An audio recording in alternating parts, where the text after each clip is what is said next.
Okay, all right. So detail what Hitler did to France once he took them over in 1940. Why would he want these conditions of surrender? All right, so think about that. There were a few visuals on the slide from Friday's video lesson where he was standing in front of a famous landmark in France, in Paris, right? And so maybe symbolize that. Talk about that. Why would you want to take pictures right in front of this? There you go. There you go. Make sure you emphasize where this armistice was signed and why.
Thanks.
All right, okay. So we talked about Hitler's advancement in the East, right, with Poland, the invasion of Poland in 1939. That started off World War II.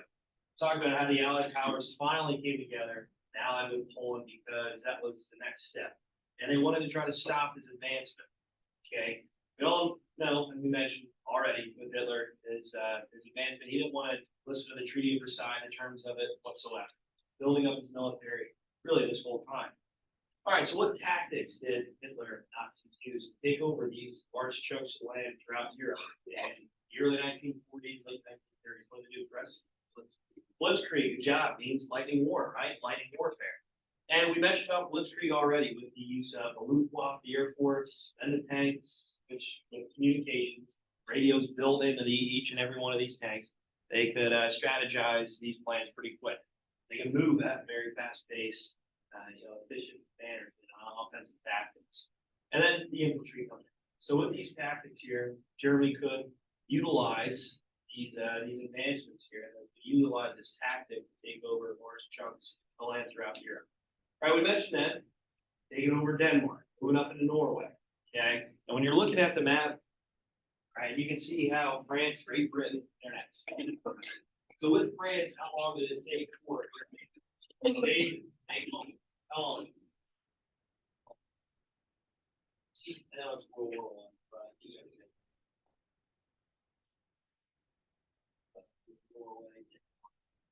how long did it take? What? Yeah, a little over a month, right? So it just goes to show here with Hitler, as he's taking over France, which was one of the Allied powers, obviously in World War One and World War Two, that burdened Germany with the Treaty of Versailles. Now he's getting back at it, right? And what does that do for nationalism in Germany? What does that do? What does that show him as? A strong, powerful leader? What is it, Paul? What's that? It boosted him. Yeah, huge, strong nationalism. Okay. Within 1 week, he already took over more land than what Germany did in all of World War One. And now defeating France within less than over a month, right? Less over a month. It just goes to show really that he's striving for this nationalistic aims. He's trying to boost this nationalistic Germany. And he's doing so really at a fast pace with blitzkrieg attacks. Right? Also, he promised so much to the German people as he was rising to power, and he's following through these actions. Even more so now taking over France in that little time. So the pictures, right? So where do you get some pictures taken from? What was that landmark? They got pictures taken. I'll put it on the slide. Connor? The Eiffel Tower, right? So again, the Eiffel Tower viewed as a national sense of pride for the French people. And there's Hitler right taking pictures. Again, throwing salt on the wound, showing this bitter rivalry between France and Germany from really ever since we've been talking when we got back from Christmas break. Right. So with that, again, it just goes to show what Hitler's aims are, his intentions are. Finally, he had France surrender in this armistice in 1940. Where? Just watch the video. Where at? It's right outside of Paris. I don't expect you to know. But where was it? What was it? What was so significant about this armistice? Same place where they signed an armistice tonight. Yeah, good job. So in Compiègne, right? It's right outside of France, or right outside of Paris, sorry. Right outside of Paris, the capital. And with the rail car here, it was placed in a museum to represent the end of World War One. And Hitler ordered his troops to pull that out of the museum to the exact same location where Germany surrendered in 1980. So here he is building up this nationalism of the German people, invoking this stronger sense of nationalism for the German people. And right now, it just really looks like he's unstoppable. So, like I was mentioning on Friday's video, took over parts of Denmark, parts of Norway, right, extracting the resources that are abundant there. And at the same time, now he has somewhat of a pivot point to maybe launch an attack and invasion on who's left in the West. Allied power. Yeah, Great Britain, yeah. All right, so as he advanced into France, right, we mentioned about how obviously he takes it over. But also, there was a famous beachhead in northern France where these British troops were all pretty much surrounded, okay? And there was a famous evacuation that happened. What was that evacuation? Where was this place? Awesome. Dunkirk. Yeah, good job. So with Dunkirk, this is a famous story, even though it looks like they are, right? Great Britain is evacuated. They call this more of a moral victory. Yeah, they're retreating. Yeah, they're leaving. But because Germany was moving so fast with these blitzkrieg attacks, they had no way of means of solidifying the beachhead nearly as done. Okay, getting supply lines, advancing their movements as they're landing the troops on over France. So these troops were literally sitting ducks. These British troops were on the beach waiting, really, for their death. Okay, luckily, for some reason, Hitler decided to stop the advance. If he would have continued on, chances are Great Britain would have surrendered right then. 300,000 troops just sitting on this beach, waiting for their death.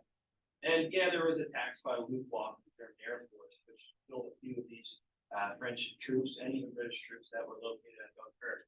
But with the evacuation, it was called Operation, anybody remember? Who captured? Dynamo. Yeah, good job. Where Winston Churchill, now he's the new prime minister. So you guys remember talking about Chamberlain? Yeah, waving the paper of the Munich Pact. Well, he left, right? He's going through a lot of his own ailments, a lot of cancer. And at the same time, there's a lot of pressure, obviously, with Hitler advancing so much in Europe. So with that, he asked the people in Britain to send their own life vessels, their own ships, their own boats across the English Channel when they know the Luftwaffe is flying over top and hoping to save these troops across the English Channel and get them back home so that they can fight and under that, which it was very successful, right? But in the end, Winston Churchill said, well, we're not going to win wars on retreating, on evacuation. It's not going to happen. But what does this show, though? So Germany now has pretty much all of mainland Europe locked up, right? They have it locked in. They don't have to worry about the East just yet because they have that non-aggression pact with the Soviet Union. What about Great Britain? Do they have any boots on the ground, soldiers on the ground in Europe? No, no, they don't. They're isolated now more than ever, right? They are just sitting on their island waiting for Germany to maybe send an invasion their way. And that's where we left off on Friday. So, yeah, there were planned attacks to maybe invade Great Britain, but it doesn't happen. And we'll talk why. Okay. So I know this isn't used till towards the end of the war, but well, midway through the war. But I do want to talk about V2 rockets, right? And why and how they were used. All right, so you got Winston Churchill, Battle of Britain, the Blitz, and V2 rockets. There you go.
All right, so we were talking. One of the key figures I want you to mention that I want you to know, especially for the test, okay, down the road here, is Winston Churchill.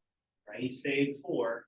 Right, when it comes to World War II, the Prime Minister of Great Britain, and helping Great Britain literally survive through the long, enduring bombing runs by the German Luftwaffe that they know as the Blitz. The Blitz just means short for Blitzkrieg, so lightning war, and how Germany's using these advancements with their Air Force and eventually V2 rockets to launch at Great Britain.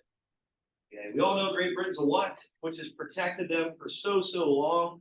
Connor, an island, yeah. So it does protect them, it helps them, saves them, right, from any of these invasions or attacks from, let's say, Germany. If Great Britain was attached to, let's say, mainland Europe, chances are Germany would have marched right on in and took them over. But since they are an island, they have this natural means of defense. It's already just built in with the water that surrounds them. Right, so for Hitler, here's pictures of him in Paris, right, in front of the Eiffel Tower, like I was saying, trying to instill nationalism, trying to build up national pride for the German people. And what you did, okay, what you did. And at this point in 1940, it looked like the German army is just too much, that they are taking so much land very quick, and it looks like they're unstoppable. All right, but finally here with Great Britain, with the Battle of Britain, right, it actually halts the German advance. Okay, so much so that they lose a lot of resources, a lot of materials in these bombing runs. And their goal was to try to set out an invasion, which was called Operation Sea Lion. But for Hitler, right, this would take some time. And Great Britain is an island. But one thing to note, though, is that their navy still is as strong as the world. Right, so with Great Britain, their strong navy, this is propelling any type of attacks that might occur by the Nazis, by the German forces. Right, this is a strong defense, right? Just being an island itself, but at the same time, it's a strong navy. Chances are you can deter any type of movements, any type of advances that Germany might launch your way. So as Hitler's moving into France here, pretty much dominating all of the countryside, we'll talk. Partially it's still separate, but in many cases, Germany still has the dominant control of France. Right. So now the next goal is to try to eliminate next allied power, which is Great Britain. And with Operation Sea Lion, that was the goal, that was the objective, but it just wasn't feasible. Right? Germany's navy just didn't compare to Great Britain's, right? And Great Britain still had the strongest navy there. Yeah, go ahead, just sign up, please. All right, so they still had the strongest navy, and when it came to this invasion, right, it just wasn't feasible. Right? Germany didn't have the means of building all these landing pods, all these different types of destroyers to maybe avoid a lot of this destruction and death pools, right? And resources, just different types of materials it would take to actually invade Great Britain. It would just take too long. It would just be too much for Germany to do so. So Hitler decides to do something different. Right? He decides to try to force Great Britain into surrendering by continually bombing the areas like London, like these large civilian areas, these huge cities, right? And try to morally just try to decapitate them, really, literally. And the goal was to try to force them into surrender. So with the Luftwaffe, these constant bombing runs, they try to just force Great Britain into surrender. So much so that 43,000 civilians of Great Britain died in this 7-month stretch of the Blitz. So close to a little bit over half a year, right? So with that, right, Germany tries to destroy a lot of their key targets, a lot of their key cities. And it forces a lot of the British people to live in the subway tunnels, deep underground, to try to protect themselves from these constant bomb runs. So day in and day out, you'd constantly hear the sirens of these different types of fire alarms to try to warn people, try to get them prepared for these long strikes, these enduring strikes from the German Luftwaffe. So literally for almost a year, people lived in the subway tunnels. They actually built these defenses deep underneath their basements, sitting in their houses, to try to protect themselves from these bombing runs. Like I said, 43,000 civilians died in this 7-month stretch. Pretty sad to see. One thing to note, though, is that it was seen as a victory. Even though Great Britain took a lot of destruction, even though they were getting bombarded from the air by the Luftwaffe, they still are garnered the victory. And the reason for it is because Germany couldn't invade, right? They couldn't launch Operation Sea Lion. And at the same time, the German Air Force was actually getting defeated in the open, in the skies, right? The Royal Air Force, Great Britain's Air Force, actually did a good job propelling a lot of these different types of strikes from the German Luftwaffe, destroying a lot of their aircraft, destroying a lot of their planes. And the reason for it is because Great Britain had a strong, sophisticated radar system. They can depict and see these planes coming in from long distances, far distances, and prepare their fighters for attacks. Also, well, with Hitler, he tried to destroy them, right? He tried to take the morale out of the British people, and in doing so, he targeted civilian centers, right? He targeted these areas where it was more just population, more of the civilians, right? Rather than actual air bases, rather than actual industries and factories. So Great Britain would continue to work and build these aircraft and these different types of airplanes this whole time as these bombing runs were still going on. Why? Because Hitler was, in other words, being a jerk, right? He was targeting civilian areas and not these key locations that would just take Great Britain out of the fight. So with that, it's kind of another failure for Hitler here. Hey, thanks. I'll get back to it. So anyway, with that, okay, Great Britain continues on. They survive, right? And with Winston Churchill, he's trying to build the morale of the people to continue to fight on and to not surrender, even though these constant bombing runs are destroying key cities, key areas all throughout Great Britain, right? And it's that alone which garners Churchill this heroic status, this status of being such a strong leader, even during the times of destruction of the Blitz. So we'll mention here with the United States, where are they? What's going on with them? Well, they're stricken by this neutrality, right? In World War I, we mentioned about how the United States got involved in this war because they're trading with both sides. And it was inevitable that they're going to get involved. But now in World War II, well, they try to cut off trade to both sides. They try to isolate themselves, stay out of this as long as possible. And Congress passed these neutrality acts, which we'll talk more about tomorrow, which prevented the U.S. from getting involved. So there's a movie out there. It's called The Darkest Hour. It's about Winston Churchill, and it's a very good movie detailing about the stress of the situation, detailing about Churchill's decisions, and how he's going to try to literally keep Great Britain into this fight, and begging the United States to get involved, even though it doesn't happen right away. So Great Britain, they hold on. So much so that Hitler becomes so angry with it, he realizes that Great Britain's not going to ever launch this invasion by themselves, right? The United States isn't joining in yet. And he decides to just say, hey, you know what, Great Britain, they can stay on their own. They're on an island, they're isolated. If we continue these bombing runs, they'll just stay there, right? They're not a threat. So he decides to shift his attention elsewhere. Who is the next threat? Who is the biggest threat to Hitler? The Nazis, the far-right regime, the fascist. Yeah, good job, Soviet Union. So by 1941, Hitler decides, well, we're going to aim our goals, right? Our objective to invade Russia, the Soviet Union, to try to claim all this land and resources for the German people. What's that called again? Living space, breathing room. Good job. So with that, Great Britain, they're holding on, but by a threat, right? And they continue to fight off a lot of Luftwaffe fighters. Okay, is there any questions? All right, so with the radar, okay, with the strong will of the British people, they hold on. And obviously, they're not, right? They can defend themselves because they have these key naturally defenses. The United States, well,